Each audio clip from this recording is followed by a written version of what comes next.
再回到环球大战线的节目现场，节目的最后一趴呢，我们来讨论就是俄乌的和平提案哦，能否走向落幕？现在一个很关键，由美国提出的28点和平提案，现在浮出台面了。但这究竟是苦口良药，或者是糖衣炮弹？我们继续跟3位专家来探讨。首先，关于这份提案哦，我们这个时间有限，我没有办法从第1条讲到28条告诉大家。但是几个关键核心呢，大家要知道，包括了乌克兰。你要割地，面积呢是相当于台北市加新北市，我们说双北啊。现在这个台湾人口居住最多，然后也是最发展的一个地方。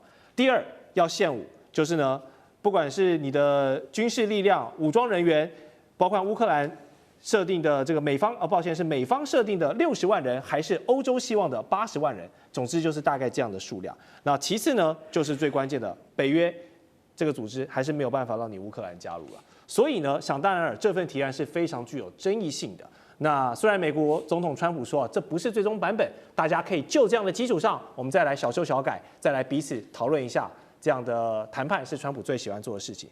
但是，一些国际观点认为与其说这份提案是帮乌克兰解决困境，还不如说是送给俄罗斯的许愿清单。大家知道圣诞节快到了嘛？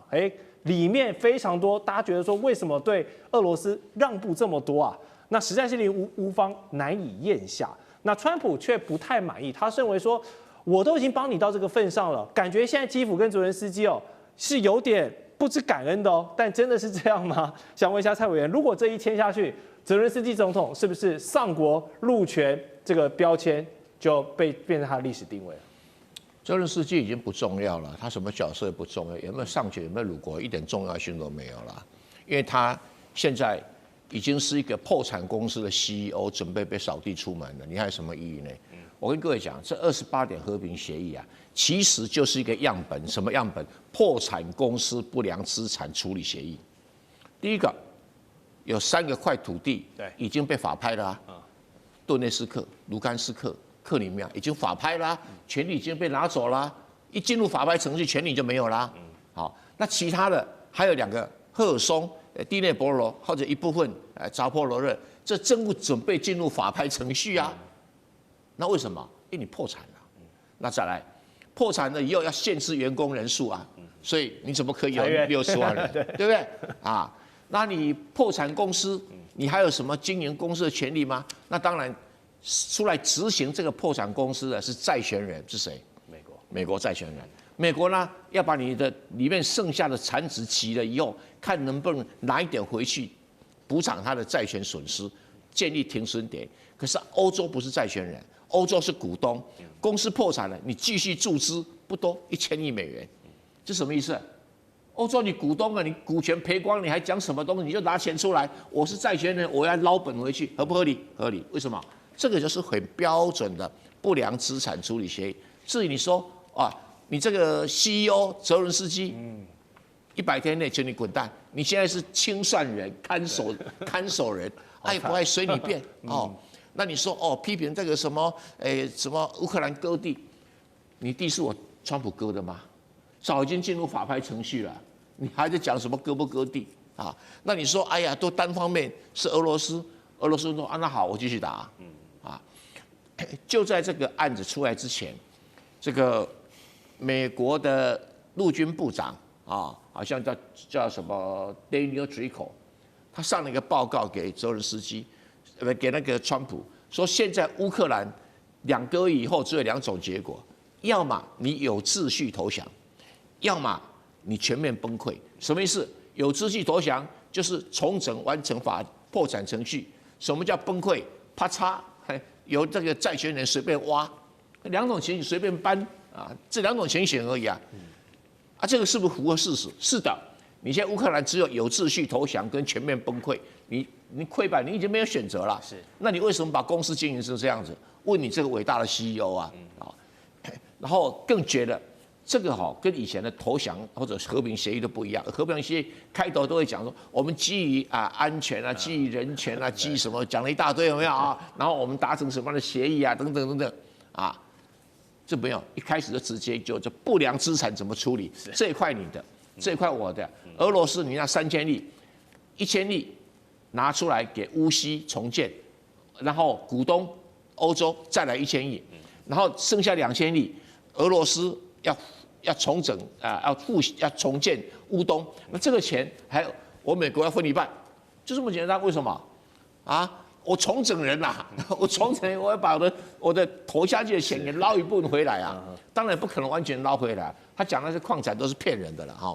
但是不管如何，你这互相吵来吵去，凭良心讲，就有个破产公司，泽伦斯基毫无选择的空间。是，哇，蔡委员用这个破产清算程序啊，来描述现在俄乌的处境，还有乌克兰跟泽伦斯基能够处理的方式，非常的生动。刚刚提到，感觉是非常被动，只能掏钱出来这些股东的欧洲国家，他们当然听到这28点也是一懵啊，感觉我现在话语权越来越低啊，除了继续往里面投钱跟军援的价值之外，我好像真的不能说什么话了。所以这份提案呢，这个法国、英国跟德国第一时间是拒绝了部分的要素，并且提出了改版。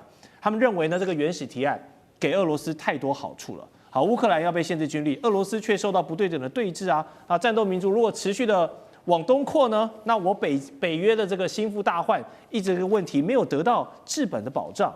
所以杨老师你怎么解读现在欧盟的作为，还有他们要求，美国你不让乌克兰加入北约，但我们做一个类似北约第5条款的安全保障，来形成这个共同防御命运共同体的这个可行性，真的有吗？法律上我觉得不可能。法律上，目前的28点里面其实是有谈到，如果俄罗斯攻打乌克兰，将会遭受到其他所有相关各国协调的军事反应，也就是说各国会采取军事的反击，但这没有任何法律上的承诺，而且我也不了解这个协调的军事反应是什么意思所以很模糊。蔡委员刚才用这种不良债权的处理，我觉得这个很现代性，蛮有趣味理解的。我从另外一个角度，因为对欧洲人他们真的就是回到过去，整个19世纪那种国界领土的更改，不就是一个一个都是这样子的案例吗？从梅特涅到俾斯麦到一次大战，从波兰被瓜分，德国丧失领土，然后呢，整个乌克兰。一直都是整个东欧到中欧就是这样子不断的往往返返，每一个条约每一个领土的重建，大概都类似，那跑不掉的，因为你输了就是输了，被占领了。现在这是这个28点里面有3个大重点：第一个领土，第2个安全，第3个债务跟削减制裁以及相关的这个投资问题。领土的问题，你这边讲用台北加新北，他们在欧洲不知道台北跟新北加的是多少。卢森堡，好像卢森堡就是卢森堡。对，因为其实顿内刺客没有完全被俄军占领，他要整体的顿内刺客，但是他也放了一些出来，所以整个加减之后大概2500平方公里，所以领土。但问题是整个乌东大概乌克兰的1/2。尤其这里面是富藏了煤矿、稀土、工业基础都在这边，所以领土代表了很多的意涵。那当然，这也是乌东俄罗斯语主要集中的地区。那第2个就讲安全，这里面尤其我们今天的问题是安全的问题。你只能有60万，不过现在《纽约时报》说，目前乌克兰的军队只剩80万，60万 OK， 你不可以加入北约。北约也要明确拒绝乌克兰加入。还记得2008年北约的高峰会邀请乌克兰加入吗？我就要问了，说好的乌克兰有事，北约有事呢？从过去一直以来将近20年，美国跟北约不断在鼓动乌克兰做我的代理人，我让你加入欧盟，我让你加入北约，我保障你安全。就乌克兰被打鸡血一样。把自己合法的总统亚努科维奇给拉下来，搞得国家4分5裂，发生战争。最后呢，他是给你很多的经济军事援助，但是你怎么在战场上传统武力打得过俄罗斯呢？结果现在被占领了，你面临到再一次19世纪领土丧失的这样一个重演，跑不掉的了。只不过是细微的调整，只不过是时间的调整。至于说你还想要类似北约第5条的安全保障，白宫就会说，那你们去跟他第5条啊，美国这边不会跟他第5条嘞。那欧洲这边做得到吗？当然做不到。所以这也是一个死局哈。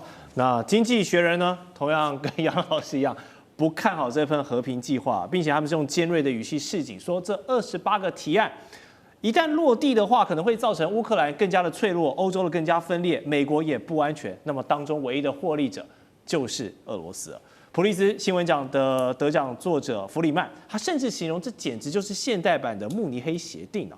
那如果这份方案真的落地，未来的5年到10年，我都不知道观众朋友要怎么想象这个欧洲版图可能会变成什么样子，国跟国的那个边界可能要改变了，世界地图要改。好，那攻打乌克兰事件之后，普丁如果真的这么轻松就下台，然后致谢下台一鞠躬，然后获得这么多好处，是不是给了他一张合法化的侵略通行证？舰长，你的看法？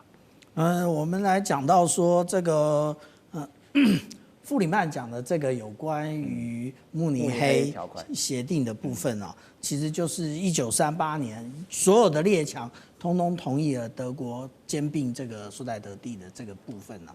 那但是现在呢，好像是英国、法国以及德国突然有了那个他的正义感，说要帮这个乌克兰出头啊，但是可能吗？那个他能提供乌克兰什么呢？你当初德国说好的金牛座巡弋飞弹呢？你先给嘛。那但是我们想到说啊，其实刚刚讲到有关于是不是俄罗斯未来会向西扩张的部分啊？我们先看看，从那个1994年布达佩斯安全保证备忘录完成之后，真正不断东扩的是北约啊。那俄罗斯从来就没有往西边走过啊，所以其实现在有很多的智库以及专家在讲说，真正的攻击性的这一个国际组织反而是北约。那俄罗斯还有这个底气吗？如果他有这个底气的话，我们看看战场上就好了。T-72的这种老旧的主战车都被拉到第一线了，那代表什么？